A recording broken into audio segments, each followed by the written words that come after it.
December 17, 1944, 0530 hours. The Ardennes forest was not a place of glory. It was a cathedral of ice and suffocating darkness. At a godforsaken crossroad near Hansfeld, Belgium, the mechanical heart of the Third Reich simply stopped beating.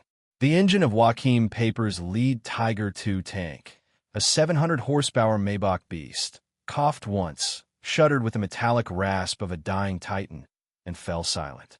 This wasn't the silence of a tactical halt. It was the silence of a funeral.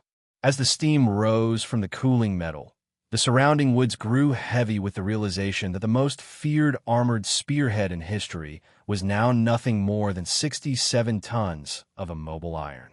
Peiper, the poster boy of the Waffen-SS, slammed his fist against the turret hatch. The clang echoed through the mist, a hollow sound that signaled the end of an empire. In this moment, the war was no longer being fought with bullets or bravery. It was being decided by a needle on a fuel gauge that refused to move from empty.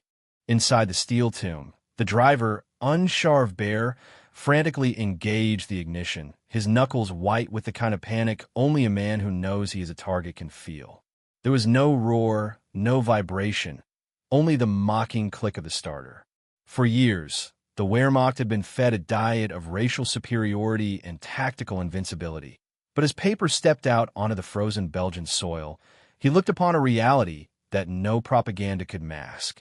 Around him sat 149 half-tracks and nearly 5,000 of Germany's most elite soldiers, all paralyzed.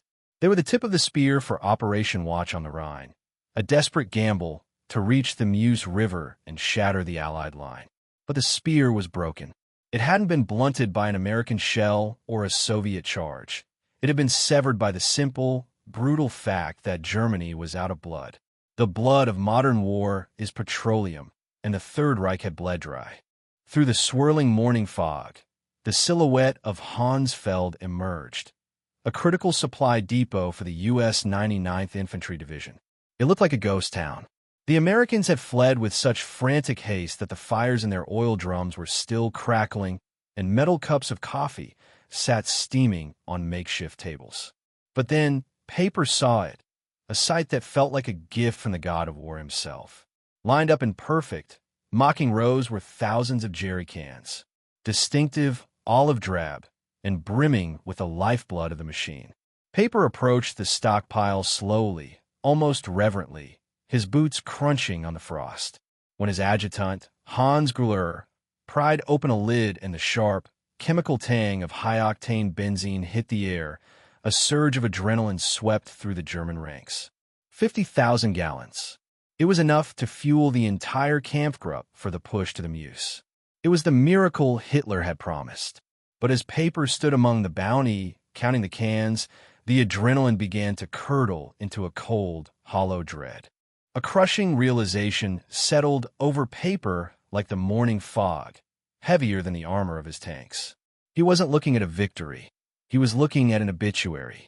He understood that if the Americans could afford to abandon such a staggering quantity of fuel that Germany would have guarded with entire divisions, then the war had moved into a dimension of power that Germany could not even conceive.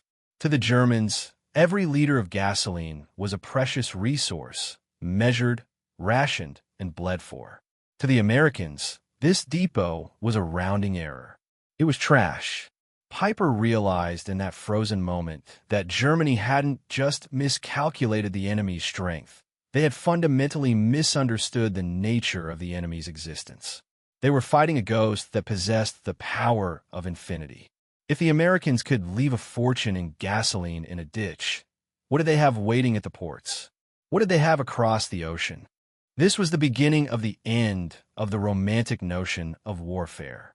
The master race was being systematically dismantled by the mathematics of a production line in Detroit and the refineries of Texas. Peiper's discovery at Hansfeld revealed that the Ardennes offensive wasn't a battle. It was an execution. While Major Friedrich Simman of the Wehrmacht's Logistics Command was sweating over every drop of the 5 million gallons Hitler had promised, but failed to deliver, the U.S. First Army was sitting on 3.5 million gallons in reserve for a single sector. The ratio of petroleum production was nearly 50-1 in favor of the Allies. Peiper's men began the frantic work of pouring American fuel into German tanks, but the irony was poisonous. Every gallon they poured was a reminder of their enemy's casual abundance. They were thieves trying to steal a bucket of water from an ocean, and as the engines finally roared back to life, the soldiers didn't feel like victors. They felt like men who had just seen a god and realized that God was trying to kill them with math. As Joachim Peiper's column surged out of Hansfeld, fueled by the very gasoline intended for their destruction, they headed toward the town of Stavelot. Here lay the ultimate prize, a gargantuan fuel dump containing over 2 million gallons of gasoline. For Peiper, this was the key to Antwerp. For the Americans, it was a tactical liability to be discarded like a spent shell casing. Captain John Brewster of the 291st Engineer Combat Battalion did not panic when the Tiger tanks appeared on the horizon. He did not call for a desperate defense of the precious resource. Instead, he ordered his men to pour gasoline trails between the massive stacks of jerry cans. As the German lead elements reached the outskirts, Technical Sergeant Paul Solis threw a single white phosphorus grenade. The result was a pillar of fire that reached 1,000 feet into the Belgian sky, a hellish beacon that burned for 3 consecutive days. Peiper stood on his turret, watching 2 million gallons of victory turn into black soot and heat. In that moment, the realization from Hansfeld turned into a physical weight. The Americans would rather burn an ocean of fuel than let a thirsty German touch a drop. While Peiper struggled to consolidate a few thousand gallons, behind the American lines lay the most sophisticated logistical machine ever conceived, the Red Ball Express. This was not a mere convoy. It was a 6,000-truck pulse, a mechanical heartbeat that operated 24 hours a day, 7 days a week.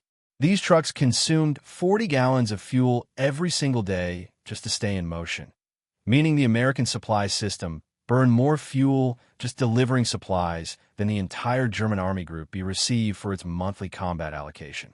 The Red Ball Express operated on color-coded routes, moving 20,000 tons of supplies daily to the front. To the German soldier, a truck was a luxury. To the American private, it was a disposable tool. This was the logistics of abundance, where the Americans didn't just have more tanks. They had a system that ensured every tank was drowning in support while the German Tigers sat like stranded whales in the mud. Even more staggering than the trucks was what lay beneath the waves of the English Channel. While German engineers were trying to synthesize fuel from coal in bombed-out factories, the Allies were literally pumping the wealth of the Atlantic through the ocean floor. Operation Pluto, Pipeline Under the Ocean, was a feat of engineering that defied German comprehension. Millions of gallons were pumped daily from Britain directly into the heart of France, feeding a network of inland pipelines that stretched hundreds of miles. By December 1944, the Cherbourg-Verdun line alone was delivering 300,000 gallons of fuel every 24 hours. This was not mechanized warfare. This was industrial terraforming. The Americans weren't just fighting in Europe. They were installing a permanent plumbing system for petroleum, ensuring that no matter how much fuel Captain Brewster burned at Stavelot, the ocean would never run dry. To understand the hopelessness of Peiper's mission, one must look at the cold, hard numbers that the German High Command refused to acknowledge. In 1944, the United States refined 1.8 billion barrels of crude oil. Germany, clutching its captured Romanian fields and synthetic plants, managed a pathetic 33 million barrels. The ratio was 50-1. This wasn't a gap. It was a different reality. Every American soldier was supported by 67 pounds of supplies daily, while a German soldier was lucky to receive 3. This disparity manifested in the most demoralizing ways. German POWs were often found in shock, not because of the American artillery, but because they saw American GIs using high-octane gasoline to wash their grease-stained uniforms or to heat their coffee. The psychological impact of seeing an enemy waste what you consider a miracle is more devastating than any bullet. It signals that you are not fighting a man, but a god of production. By the time Peiper reached the hills overlooking the Meuse, the master race narrative had been incinerated in the fires of Stavelot. The German soldiers, many of whom were veterans of the Eastern Front, knew how to fight for every inch of ground, but they didn't know how to fight infinity. They saw American C-47 transport planes flying through winter storms to drop thousands of gallons of fuel to surrounded units in Bastogne, units that were supposed to be starving. The Germans realized they were participating in a tragic farce. Hitler had bet the entire Reich on the hope that the Americans were soft and would crumble under pressure. Instead, they found an enemy so hard they could burn millions of gallons of fuel just to make a point. The mechanical Leviathan of the United States had arrived, and it was fueled by a source that Germany could neither capture nor destroy. The miracle of Hansfeld was revealed to be a cruel joke. The fuel Peiper captured was merely a drop from an ocean that was about to drown him. By December 18th, the miracle of Hansfeld had evaporated into the freezing Belgian air. As Kampfgruppe Peiper pushed deeper toward the town of Stavelot, the technical brilliance of German engineering began to act as a noose around the necks of its crews. The Tiger II, a 67-ton marvel of Krupp's steel and firepower, was a logistical nightmare. In the mud and steep inclines of the Ardennes, a single Tiger consumed a staggering 2.5 gallons of fuel for every mile it traveled. In combat maneuvers, that consumption increased by another 40%. While the American Sherman tank was lighter, more efficient, and achieved nearly 1 mile per gallon, the German panzers were fuel-hungry predators in a land where the prey had vanished. Major Otto Dingler, the maintenance officer for the 1st SS Panzer Regiment, recorded a chilling entry in his log. They had consumed 67,000 gallons in less than 48 hours, yet they had only captured 55,000. They were operating at a deficit of life. The very machines built to ensure victory were now the primary cause of their impending immobility. The disparity between the two armies wasn't just in the volume of fuel, but in the philosophy of the machines themselves. The American war effort was a triumph of standardization. Every Sherman tank used the same parts. Every 2.5-ton deuce-and-a-half truck was interchangeable. If a part broke, a replacement was 20 miles away. In contrast, the German forces were a chaotic museum of conquered Europe. Peiper's column was a logistical Tower of Babel, consisting of German Tigers, Panthers, and Opals, but also captured French tanks, Soviet trucks, and Italian staff cars. Each required different oil, different spare parts, and different grades of fuel. While the Americans were a streamlined factory on wheels, the Germans were a fractured assembly of artisans.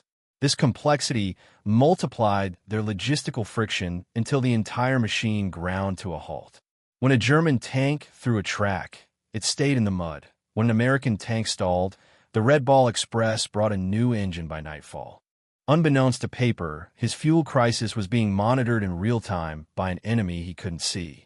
Allied ultra-intercepts, the decoded radio traffic of the German High Command, revealed the desperate state of Kampfgruppe Peiper's reserves. General Courtney Hodges of the U.S. First Army didn't need to destroy Peiper's tanks with anti-tank guns. He simply ordered his commanders to deny the beast its blood. The American strategy shifted from direct confrontation to logistical interdiction. Every bridge blown, every small fuel dump torched, and every sniper targeting a fuel truck was a calculated move in a game of mathematical attrition. While Peiper thought he was fighting a tactical battle for territory, he was actually trapped in a statistical cage. The Americans were flying more fuel in a single day to the surrounded 101st Airborne at Bastogne, 160,000 gallons, than Peiper's entire regiment had possessed at the start of the offensive. By December 19th, the psychological toll of this material disparity began to shatter the morale of the master race. German soldiers, hardened by years of war, began to witness scenes that defied their understanding of reality. They found American camps where the engines of abandoned jeeps were left running just to keep the heaters on for soldiers who had already retreated. To a German who was court-martialed for wasting a single liter of gasoline, this casual waste was a sign of infinite power. In Stillmont and La Galice, the most powerful tanks on Earth were being found abandoned with their hatches open, their engines cold, and their crews gone. There was no battle damage, no scorched armor. They were simply empty.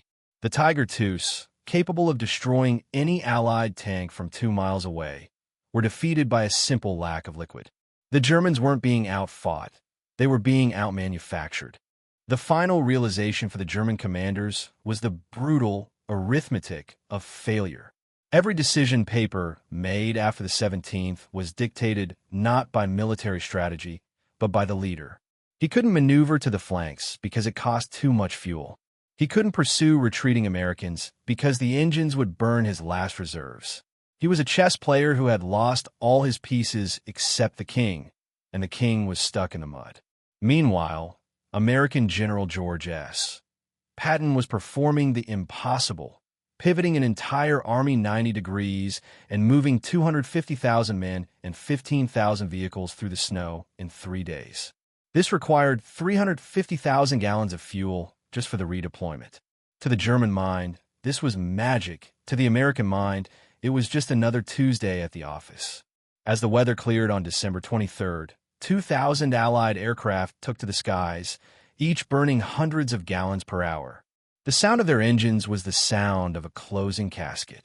By the night of December 23rd, the steel spearhead of the Third Reich had been reduced to a pathetic group of fugitives.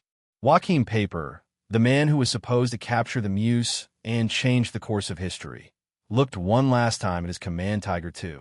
It was a masterpiece of German engineering, yet it sat as useless as a prehistoric fossil.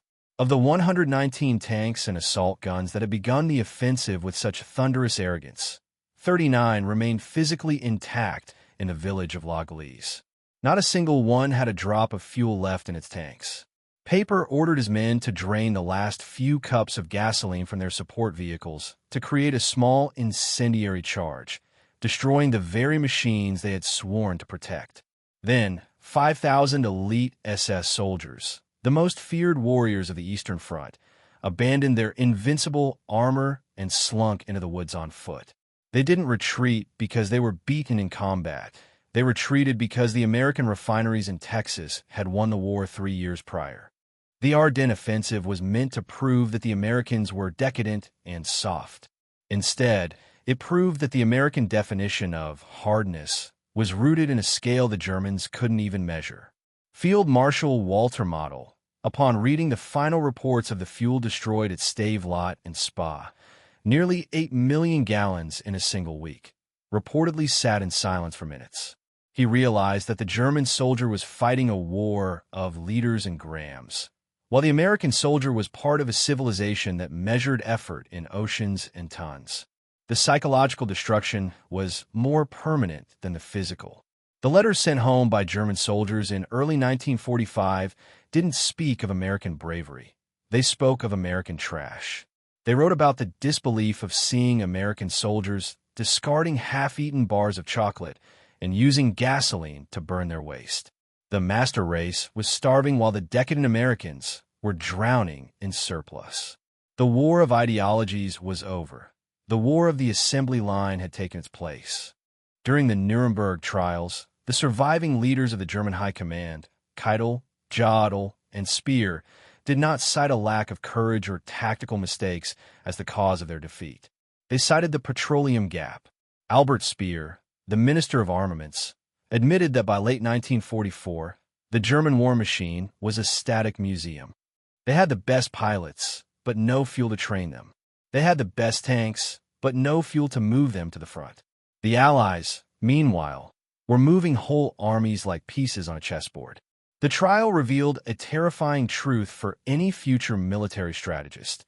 Courage is a finite resource, but industrial production, when backed by a global supply chain, is effectively infinite. The romantic age of the great captains and brilliant generals died in the snowy ditches of Hansfeld. Tactical genius could win a battle, but only a refinery could win a war.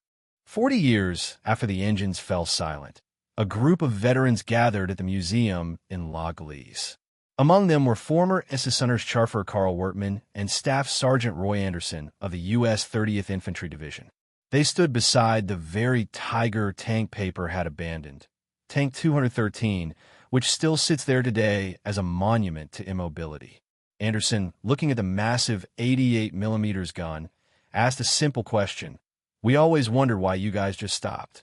We were bracing for a massive counterattack that never came. Was it a tactical feint?" Wertman laughed a bitter, hollow laugh that had been 40 years in the making. "Tactical," he replied. "We stopped because the gauges hit zero. We watched you burn millions of gallons at Stavelot just to keep us from it. We realized then that we weren't fighting an army. We were fighting a factory." In that quiet exchange, the true history of the 20th century was summarized. One side fought for each jerry can, while the other burned oceans of fuel just to deny the enemy a drop. The Tiger tank in the Logistical Museum remains the ultimate symbol of the Battle of the Bulge. It is not a monument to firepower, but a monument to the failure of logistics. It serves as a permanent reminder that even the most formidable weapon is merely a pile of scrap metal if the supply line behind it fails. The miracle of Hansfeld was the moment the German army looked into the abyss and realized that the abyss was filled with American gasoline. Germany fought the impossible, measuring their survival in liters, while America measured its victory in the limitless output of its industrial heartland. As visitors walk past that empty fuel gauge today, the lesson remains as sharp as it was in 1944. Production overwhelms courage, abundance defeats dedication, and in the end, the factories always have the final word. The war didn't end in Berlin. It ended at a gas station in Belgium where the pumps ran dry. While the soldiers on the ground fought for territory, a silent war was being waged in the laboratories. The American advantage wasn't just in quantity, but in the molecular structure of the fuel itself. U.S. refineries had mastered catalytic cracking, a process that allowed for the mass production of 100-octane aviation fuel and high-grade 80-octane motor gasoline. This fuel was enriched with additives like tetraethyllead, which increased engine performance and longevity. In contrast, Germany was forced to rely on Bergius-Pier hydrogenation, converting coal into synthetic fuel. This ersatz gasoline was chemically unstable, prone to fouling engines, and had a lower octane rating, usually 74 octane. When Peiper's men poured American 80-octane fuel into their Tigers, the higher heat and cleaner burn actually caused mechanical stress on engines designed for low-grade sludge. Germany was literally choking on inferior science.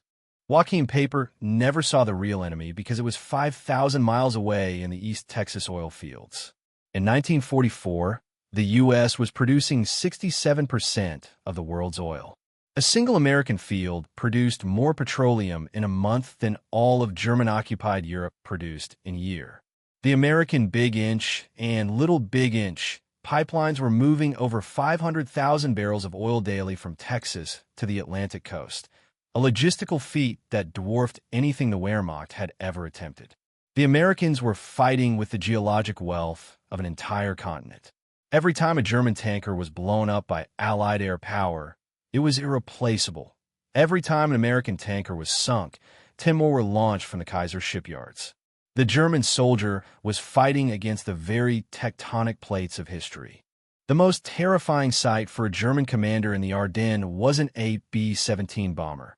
It was the C-47 Skitran. During the Battle of the Bulge, when the fog finally lifted, the Americans didn't just bomb, they delivered. On December 23rd alone, 241 C-47s flew into the cauldron of Bastogne. They didn't just drop ammunition. They dropped thousands of gallons of fuel in specialized jerry can bundles. This represented a level of aerial logistics that the Luftwaffe, whose pilots were grounded because they had no fuel for training, could not even fathom. The Americans were flying more fuel to a single surrounded battalion than the entire 6th SS Panzer Army received for its offensive. This sky pipeline ensured that the American mobility was never truly threatened, even when the roads were blocked. The math of the Tiger tank's consumption was the ultimate betrayal of German engineering.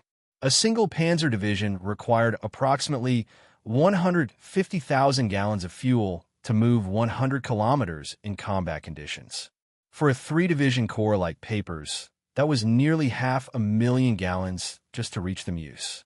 Hitler had allocated only 40% of that total, assuming the rest would be stolen from the Americans. It was a strategy based on theft, not supply. Conversely, the American M4 Sherman, while technically inferior in a one-on-one tank duel, was a masterpiece of maintenance logistics. It required less fuel, used standardized Ford or Continental engines, and could be repaired by a teenage mechanic with a basic toolkit. The Germans built weapons of art. The Americans built weapons of utility. Art dies in a war of attrition. Utility survives and multiplies. By the spring of 1945, the master race was reduced to using horse-drawn carriages to move their artillery. The sight was surreal. Some of the most advanced jets, Me-262, and tanks, Jag Tigers, in the world were being towed to the front by oxen because there was no gasoline. The industrial funeral of Germany was complete. The war ended not because the German soldiers stopped fighting, but because the German machine stopped moving. The final lesson of the Ardennes, from Hansfeld to Logistical, is that in the modern age, a nation's strength is not measured by the courage of its infantry, but by the flow rate of its pipelines. Peiper's 50,000-gallon miracle was a rounding error in a ledger that had been closed against Germany since 1942. While Joachim Peiper was counting individual leaders like a beggar counting pennies, the Americans were operating a logistical miracle known as the Red Ball Express. Imagine a conveyor belt made of steel and rubber, stretching from the broken docks of Normandy to the heart of the Ardennes. This was not a mere transport unit. It was a 6,000-truck pulse that never stopped. For 81 consecutive days, these trucks ran on a one-way loop 24 hours a day. The drivers, mostly African-American soldiers who were the unsung architects of victory, pushed their machines through mud and fire with a single directive: keep the fuel moving. They didn't just carry gasoline. They carried the death sentence of the Third Reich. Every time a German soldier heard the distant hum of a GMC engine, he wasn't just hearing a truck. He was hearing the sound of an industrial tsunami that was about to drown him. The American soldier's relationship with material was something the German mind, conditioned by years of ersatz, substitute, culture, could not compute. To the German, a truck was a precious asset. To the American, a truck was a disposable delivery system. The Americans operated on a philosophy of waste that was, in itself, a form of psychological warfare. When German scouts infiltrated American camps, they didn't find soldiers meticulously guarding their supplies. They found mountains of rations discarded in the mud, half-used boxes of ammunition, and hundreds of running engines. This casual indifference to wealth shattered the German myth of racial superiority. How could the master race be starving and immobile while these decadent Americans treated millions of dollars of equipment like daily trash? This was the logistics of violence, the power to be so wealthy that you don't even have to be efficient to win. The GMC CCW 2.5-ton truck, affectionately known as the Deuce and a Half, was arguably more decisive than the Sherman tank. By December 1944, the U.S. Army had deployed nearly 400,000 of these trucks in Europe. Each one was a testament to American manufacturing standardization. While German repair crews struggled with 16 different types of brake pads for 16 different vehicle models, an American mechanic could strip a wrecked GMC truck and have its parts running in another vehicle within 30 minutes. This interchangeability meant that the American supply line was self-healing. You could bomb a bridge, you could ambush a convoy, but you could not stop the machine. The sheer volume of parts and the simplicity of their design created a mechanical infinity that made Peiper's tactical brilliance look like an ant trying to stop a steamroller. By mid-December, the American Chief Logistics Officer, Colonel James Snyder, recorded a set of numbers that should have been classified as a weapon of mass destruction. On the very day Peiper was frantically refueling at Hansfeld, the U.S. First Army's fuel reserves actually increased. They were consuming nearly 2 million gallons a day, yet their reserves grew by 224,000 gallons because the supply was coming in faster than they could possibly burn it. This is the arrogance of abundance. The Americans didn't just have enough. They had too much. This success allowed them to make mistakes that would have been fatal for the Germans. An American commander could lose a dozen tanks in a morning and have replacements delivered by evening. Peiper could not lose a single jerry can without jeopardizing his entire mission. The pressure of this disparity was a silent killer of German morale. In the end, the Red Ball Express and the logistical web it supported killed the very concept of the tactical genius. Throughout history, wars were often won by a brilliant maneuver or a heroic charge. But in 1944, the American machine rendered the heroic irrelevant. It didn't matter how well Peiper commanded his Tigers if he had no fuel to move them. It didn't matter how brave the SS soldiers were if they were fighting an enemy that could simply out-resource them into oblivion. The American soldier didn't have to be a better warrior. He just had to be part of a better system. As the Red Ball trucks bypassed the frozen, immobile German columns, they weren't just delivering fuel. They were delivering a new era of warfare. An era where the hero is the truck driver, the weapon is the refinery, and the victory is won in the accounting office.